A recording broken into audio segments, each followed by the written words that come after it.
everyone, welcome back to WHU TV. My name is John, your host as always, and I hope you're all doing well as I always do. This is my match reaction stroke analysis of West Ham 3, Viborg 1. A lot of us have called it Viborg, but I found out tonight it's actually Viborg. So let's talk about the starting 11. Not a bad shout, to be fair. Areola in goal with a back four of Ashby at right back, Soufal at left back, Johnson and Ogbonna making up the centre back pairing. Johnson played okay. Ashby had a very, very good game. Soufal, pretty good. Ogbonna looks like he's coming back fit and strong. Not 100% strong tonight. Areola made a very, very good save in the second half. Coventry and Souček in the defensive midfield positions. I thought Souček was a little bit lacklustre, but I thought Connor Coventry played very, very well. Bowen, Lanzini and Cornet making up the attacking midfield positions. I thought bar the goal, I thought Bowen had a pretty shocking game, to be honest with you. His pace seems to be disappearing in comparison to how it was last season. Lanzini, I thought, played very well. Cornet did brilliantly. Beautiful assist up to Scamacca, who was up front, made his debut at home properly. Fantastic for that side of things. And on the bench, there was Zuma, Fornals, Antonio, Downs, Kehera. I'm never going to be able to pronounce them, so give me some time, guys. Trott, Randolph, Okaflex, Ikawa, Baptiste, and Chessers. I thought Dan Chessers was on the training at certain points, but let's talk about the first half. Relatively slow, pretty much lackluster, but great ball. Great ball from Cornet, as I mentioned, up to Scamacca, who rose like a salmon, as the cliche goes, and put it in the back of that in the 23rd minute. He looked really, really happy to score that goal.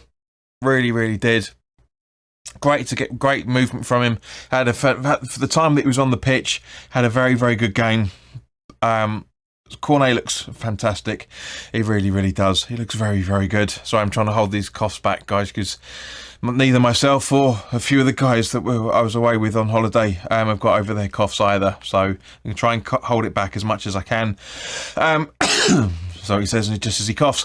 But yeah, it was just I was happy with a 1-0 at half time. I said to Bill on Garage Football at half time, I'm not convinced.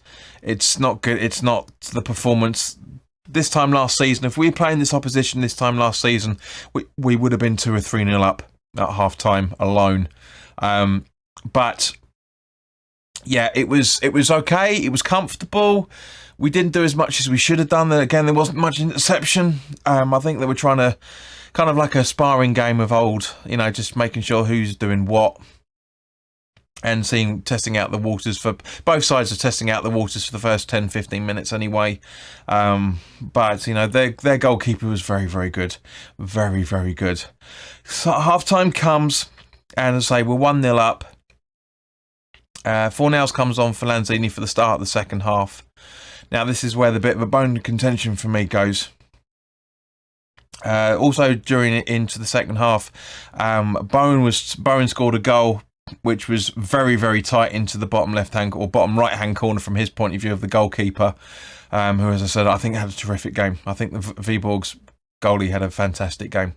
But yeah, the bit of it, Bowen got a little bit lucky because the ball was literally handed to him on a plate, but made a decent run, and it's 2-0, and we're happy with that. Very, very happy. He was sitting back, being a little bit relaxed. I don't know why Moyes' tactics aren't changing. I know he wasn't present, but he was still talking to the coach during the game. The tactics are sit back, absorb the pressure, and wait for the mistake and hit them on the counter-attack. You don't do this with this sort of side. You really, really don't. You genuinely don't. Then the substitutions came into the field. So Kehera, whatever you fucking pronounce it, came on for Ogbonna. Makes sense. Ogbonna's coming back. He's not fully fit as we saw, but he's still looking really good. And then Bowen comes off and Benrahma comes on. Makes sense. Other than the goal, Benrahma didn't really do that much. Nowhere near as good as he used to be in comparison to the last couple of seasons. Antonio comes on for Scamacca. This is where I have the issue. barring the goal. I mean, obviously it was great that Antonio scored on the 78th minute. Great assist from Benrahma, by the way. Beautiful run by him. Really, the Benrahma that we've been hoping for the last couple of seasons seems to really be kicking in so far this season. I know we're only 3 games in and all the rest of it, but he does look like he's coming up to the potential that he showed here and there last season. He's done it in the last 2, at least tonight and City. Forest, that's for sure. City, not so much, but I've mentioned that before. But yeah, Scamacca for Antonio. And there's no argument to say that Scamacca wouldn't have got into the positions that Antonio did, and we still would have won the game anyway. So that side of it's fine. But I just kind of think give him a full 90 minutes. He looked more than reasonable. We had a very, very good glimpse of what he's capable of tonight. So I don't really get the thinking behind it. But it is what it is. And then Downs made his debut at home, coming off the bench for Coventry, which, as I say, I thought Connor played very, very well.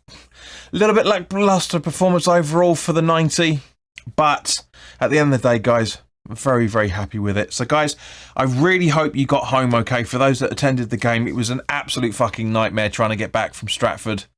Ridiculous. I'm so glad I didn't go out for a pint with the guys, because I literally got in at 11:15. We had we pretty much 5-10 minutes after the full time, we headed straight to Stratford Station. So I got there for about 10 o'clock and I got home at 11:15. It's bonkers out there at the minute, guys. It really, really is, with the trains and the tubes and all the rest of it. But I hope you all got home okay, for those that watched the game in the stadium.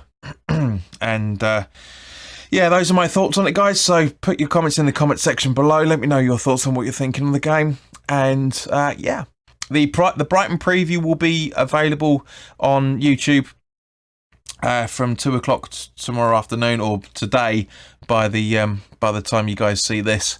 But yeah, don't get confused, because I've since I recorded that video, I've had a shave and I've had my hair cut. So yeah, I'll be a little bit confused on that. But yeah, obviously, as I say, the big positives from tonight was Ogbonna getting the game time.